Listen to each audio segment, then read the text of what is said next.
پیام مادری زار از کی پرسم؟ جوابی نامه یار از کی پرسم؟ غریب افتادم بیمار گشته، دوای قلب بیمار از کی پرسم؟ شعر از استاد عطا کریم. آهنگ بنده. مرحمت برای شما.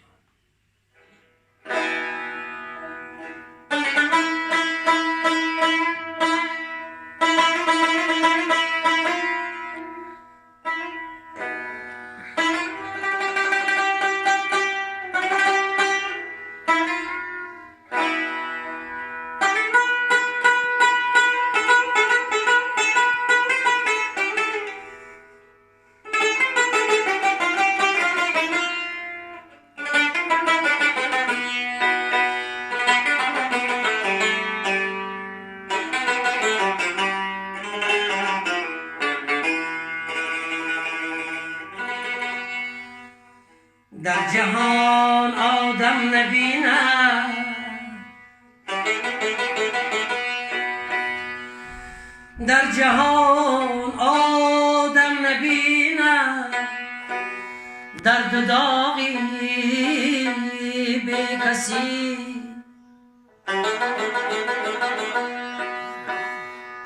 بر محل گردد خزان،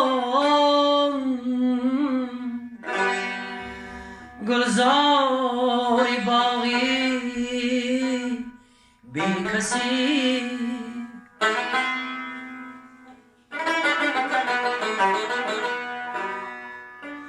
مرغی بی کس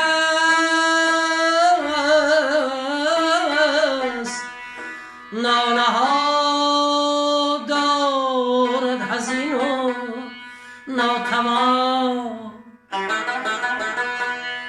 شعله و گرمی ندارد این چراغی بی کسی. شعله و گرمی ندارد این چراغی بی کسی.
این افسانه کی دارد که پرسم کریم از بید درا غم مخور